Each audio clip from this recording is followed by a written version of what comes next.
Today, on the eve of Darshan, 60 years ago, I arrived from Chennai on a bus that cost me 3 rupees from Chennai to Pandi. 3 rupees. And I had a broken pair of chappals, one shirt, and one pants. That's all. And Mother took me in. She had written to Jyoti Priya at the East-West Cultural Center. And she said to Jyoti Priya, tell him he may come and stay as long as he likes. I was only 23. So I came, and Dayabai, wonderful soul, put me up in what was called then Parkasharbon, and it's now called Park Guest House. And he would look after me so carefully. And then Jyoti Priya asked Prithvi Singh, look after this young fellow. So I got to know Prithvi Singh's family very well. Abhay Singh, Noran Singh. Abhay Singh was in charge of the atelier and some of the properties like Nandanam. Noran Singh, Mother gave the work of the stamp collection to Noran Singh. And Suprabha took over the stamp collection. She just left us. And then there was Sumitra, who married Bernard and lives in Paris and comes back every year at Darshan times.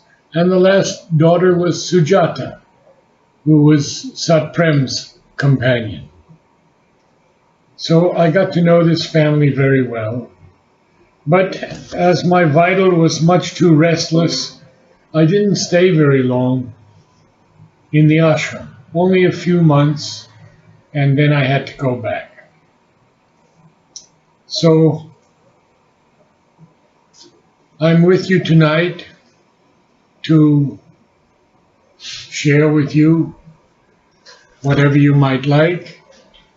Many of you may know that Savitri is my life and my sadhana, and Sri Aurobindo and Mother are the only thing that matter in this life. You can forget family, you can forget children, you can forget business, you can forget environment, but never forget Sri Aurobindo and Mother and what they have done for us. You arrived just on the eve of the darshan? Yes. 23rd November 1961? Yes. Yes. And of course, it was a very auspicious time because in those days, Pondicherry was a small town. There were no motorcycles and no cars. There were only bicycles, and Mother had a car, and the governor had a car. That was the only 2 cars in Pandi. And then everyone went around on motorcycles. Pondicherry was a sleepy little town, very sleepy, very quiet. You could walk along the beach road, and you might see 1 or 2 people in a whole night. That's all. It was that quiet.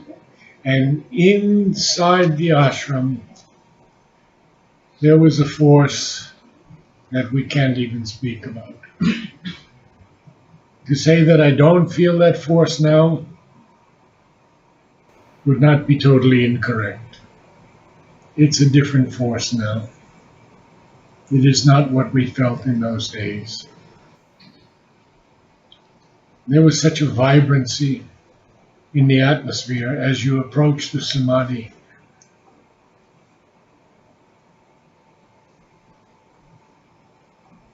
You knelt down often in tears, very often in tears.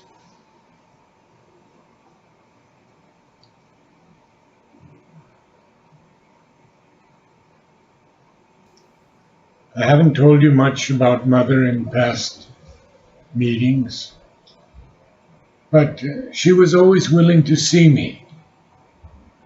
I would bring a flower to her or a group of flowers, and we would talk about them. Mother would ask me about them. And I think I told you, the group last time, that one day when I went with Shamsundar, he said to me, "Put your head in Mother's lap." And it was an experience that I can't even explain. She touched my head.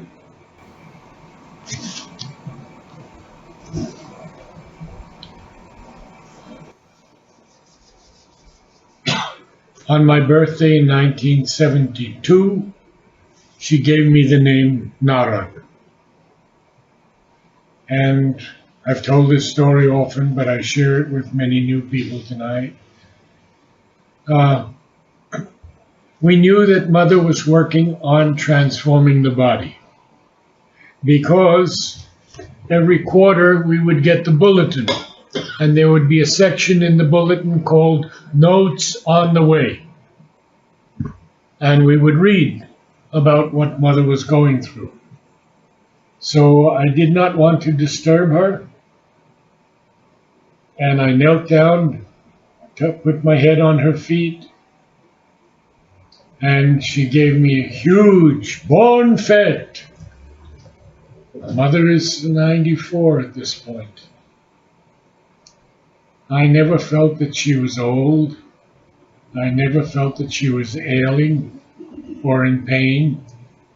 But when I stood down by the samadhi, I could hear her cries of pain very often as she was going through what I understand in my very limited way, taking in the whole world into her being and taking all the pain of the whole world, all the suffering of the world into her being and working to transform this in her own body so it could go into other bodies, which I know it has.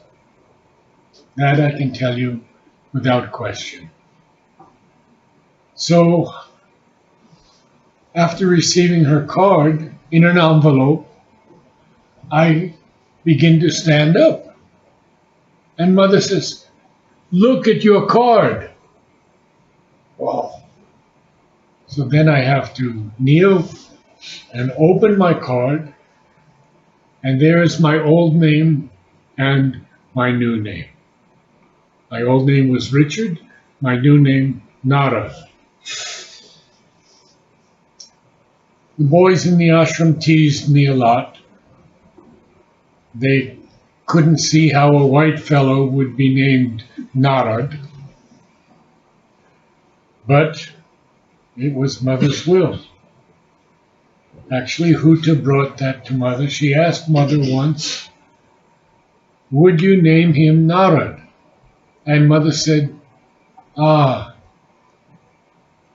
but that will take some time." But I believe she knew she was leaving her body. And so it was July 28th, 1972, because the 29th was always reserved for Satprem. It was one of his days. So Mother saw me the day before my birthday and gave me the card. Now, I've had many experiences with Mother, and they are so unique that I don't know how I can even explain many of them. But one of them is very easy to explain. Mother is standing with me on the edge of the worlds, plural, And she says, and she's showing me all the galaxies, all the nebulae. And she says, I have shown you the diversity in order that you may realize the unity. See, everything is already in harmony. We just have to work it out. It's already there. The supermental is already in us. We know that. Because as it descends into this lower hemisphere, it enters us perhaps a little quietly, perhaps unknown to us, certainly behind a veil, and does its work. An all-knowing guest and guide, he says, in Savitri. Now, how many of you read Savitri? 1, 2, 3, 4, 5, 6, 7, 8. Okay. Please begin to read Savitri. It does not matter if you don't understand it. That's the first problem that most people encounter. Oh, he writes in using such difficult, challenging words like Circean. I had that the other night with a student. Circean, he uses Greek, French, Latin. For example, the touch of tears in mortal things, he took from Virgil. And in his future poetry, he quotes it right there. And he said that was exactly the term that was needed at that point. This touch of tears in mortal things. And of course, it's the story of Savitri. But more than that, it's the story of divine love that has the power to conquer death and bring the life divine onto the earth. Nothing has ever been written like this before. Nothing. There are passages that take you straight up. There are passages that take you down. Because Sri Aurobindo had to go down into the lowest depths to bring there the light. And it was not an easy journey. He said that he had been experimenting more than any scientist in his yoga.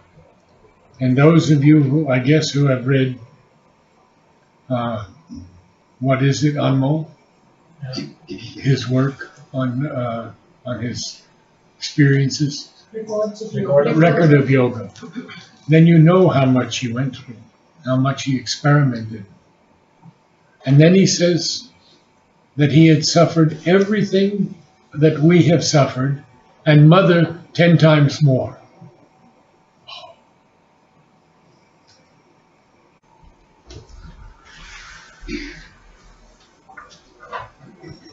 Well, this is the return to earth. What a perfect canto.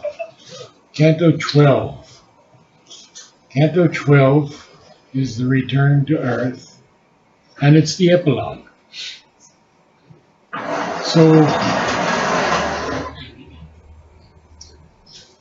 Shraddhavan speaks to Savitri, and he says, "Whence hast thou brought me captive back, love chained to thee and sunlight's walls?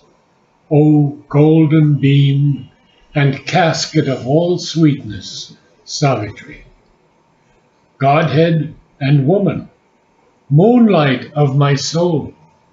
Now, what a passage that is. He doesn't really know where he has been. Whence hast thou brought me captive back? He says he's a captive of Savitri. He's chained by love. And he comes back to her and sunlight's walls. And then he calls her, O golden beam and casket of all sweetness, Savitri. And he continues, Godhead and woman, moonlight of my soul. For surely I have traveled in strange worlds, by thee companion, a pursuing spirit. Together we have disdained the gates of night. Well, we see in the beginning when Satyavan has left his body and death has come to claim him, death is in the front. Afterwards it changes and Savitri is in the front. It's very, very interesting. She is leading death.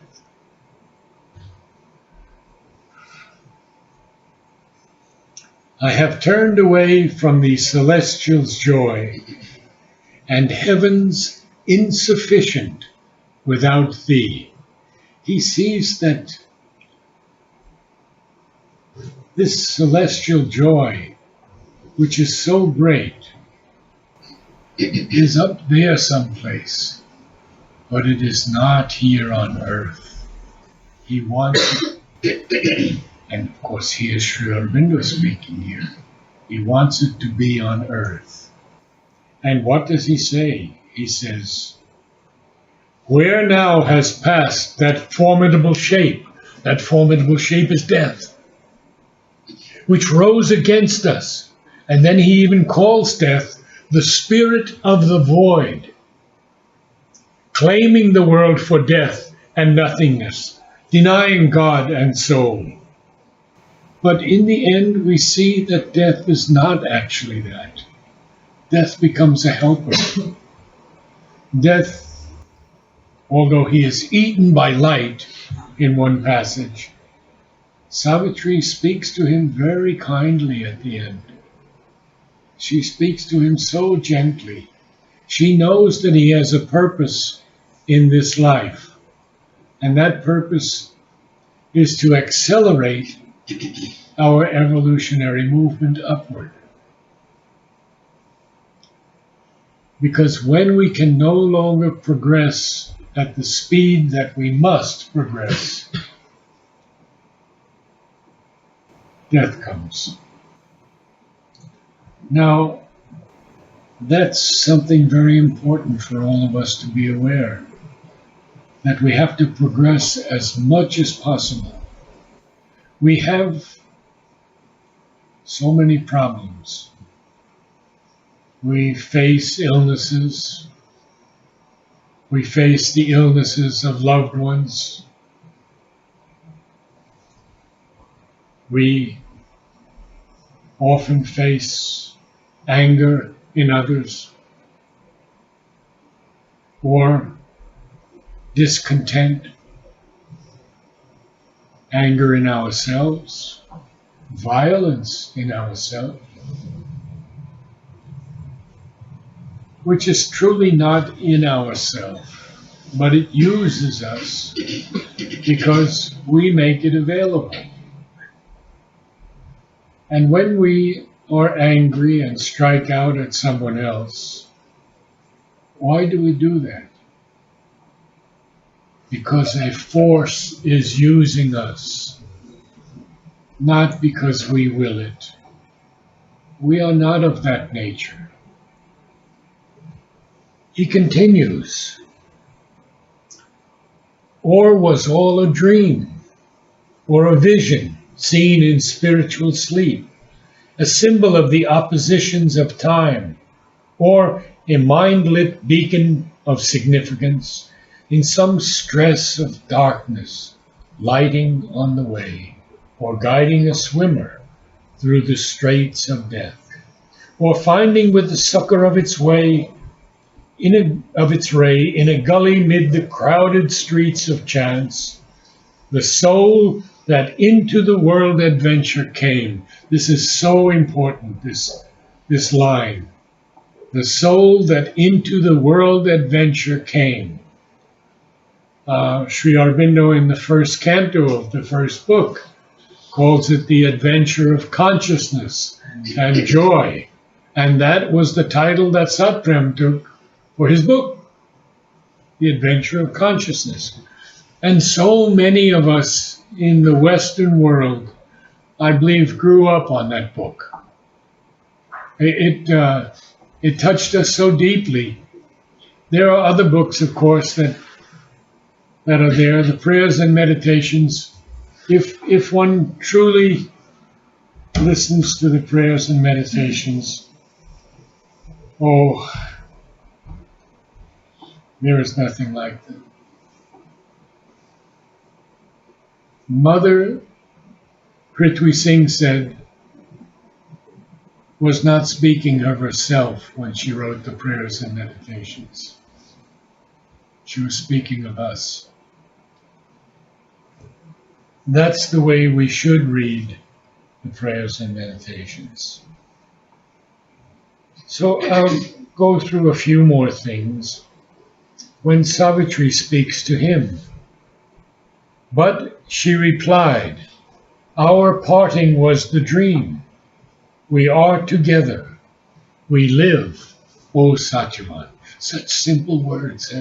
We are together. We live, O Satyavan.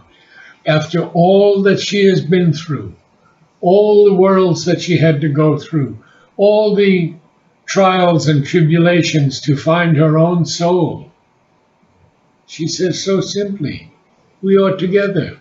We live, O Satyavan. Look round thee and behold, glad and unchanged, our home, this forest with its thousand cries, and the whisper of the wind among the leaves, and through rifts in emerald seen the evening sky, God's canopy of blue sheltering our lives, and the birds crying for heart's happiness, winged poets of our solitary reign, our friends on earth, where we are king and queen. Only our souls have left death's night behind, changed by a mighty dream's reality. And we have so many things of dream in Savitri, which but for the dream would not be wholly true. That great line, that everything is a dream here, and except for the dream, it wouldn't be wholly true.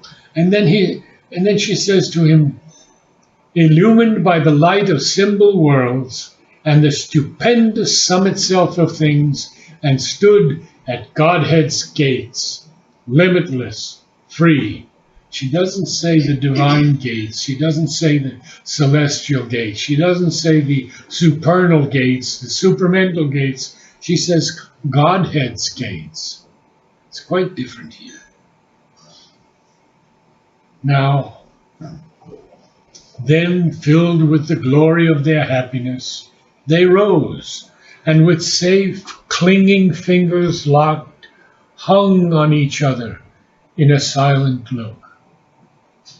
But he, with a new wonder in his heart, and a new flame of worship in his eyes.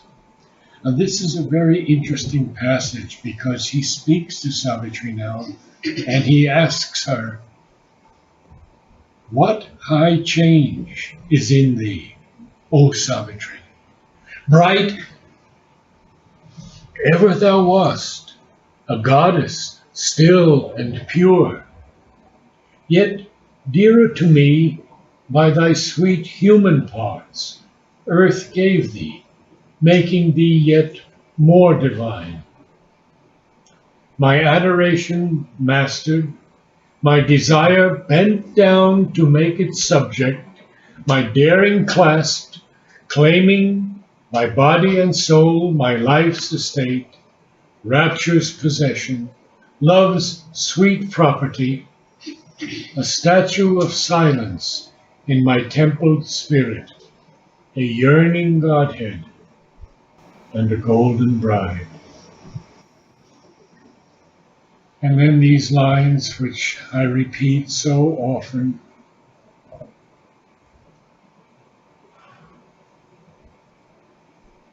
But now thou seemst almost too high and great for mortal worship. Time lies below thy feet, and the whole world seems only a part of thee.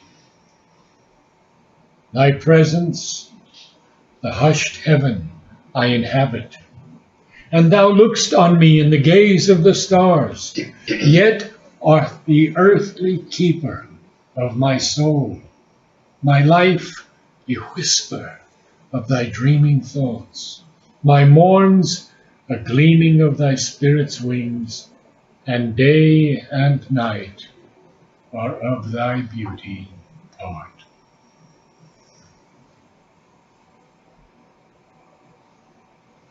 There are almost 24,000 lines Sri Aurobindo wrote until his very last days. When he asked Narad, "Is it finished?" Narad said, "No, sir." He says, "The book of death and the epilogue still remain to be completed." And Sri Aurobindo said, what did he say, Anmo? We'll see about that later. We'll see about that later. That always tells me that he's coming back to us, that he will be with us, and a new poetry will emerge. A poetry that has actually the ability to change our bodies, to change our lives. It will have that power in it, a power that we've not seen. We glimpse it in some of Sri Aurobindo's experiments in meter, which are extremely complex and very new. No one has done this before. He's given us many, many examples. He called himself first a poet. Didn't even call himself a yogi first, or an avatar, but first a poet.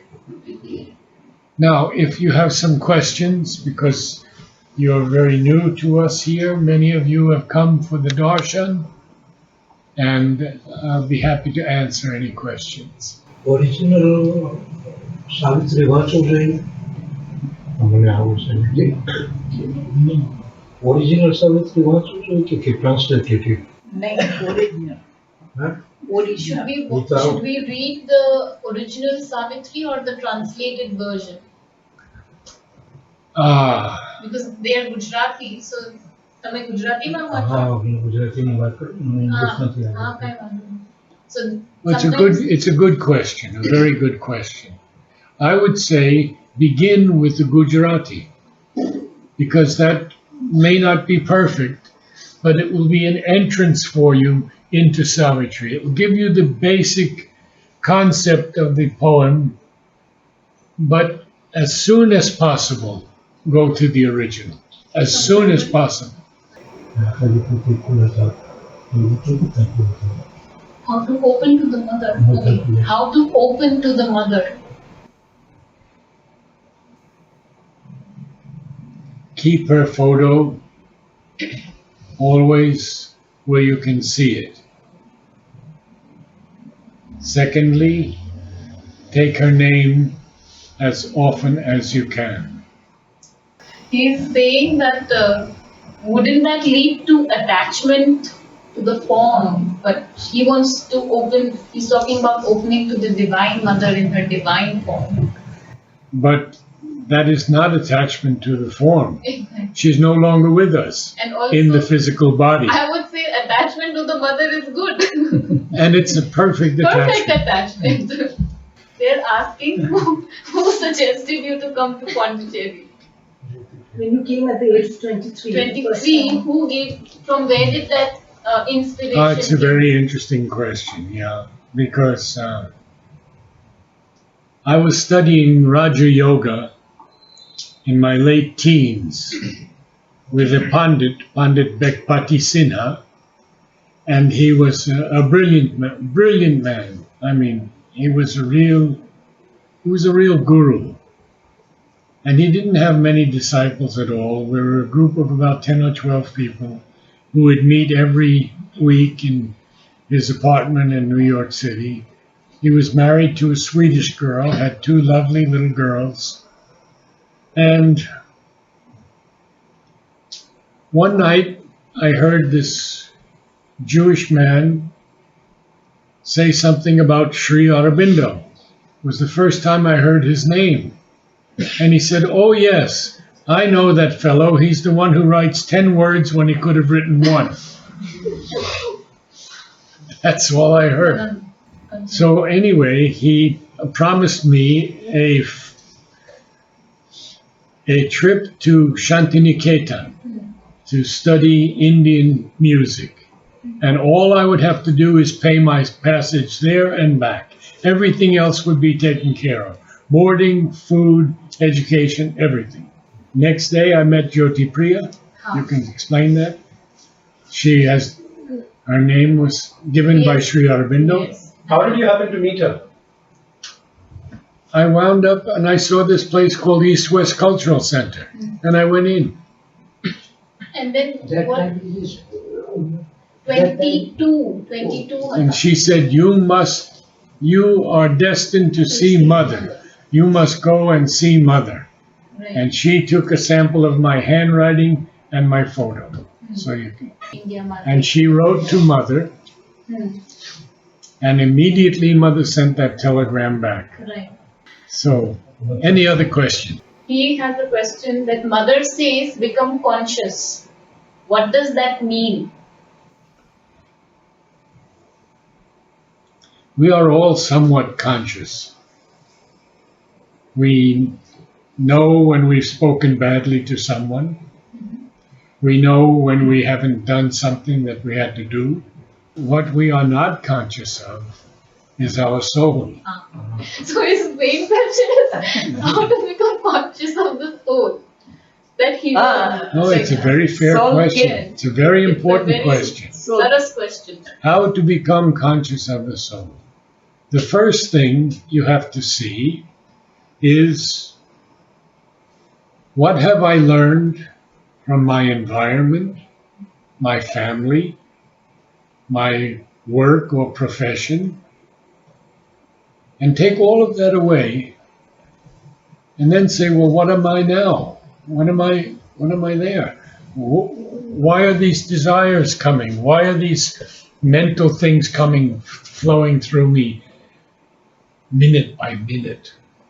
His question is if when you are moving in that direction, you start crying. Is that a good thing or a bad thing? It's a good thing. Sarah's It is an example of the psychic tears that are longing to come out of you. And we have to close out now. I'll take one question from Anmol. But I want to say to all of you, you are all here because you have already heard the call. You may not know it. You may not know it this way, but you know it here. He's saying if you cry, then the negativity enters you. No, it doesn't have to enter you. There are many kinds of tears. There's the tears of sorrow. There's tears of longing. There's tears of hope. There's tears on betrayal. There's so many kinds of tears. The tears that you experience are the psychic tears. Don't question them.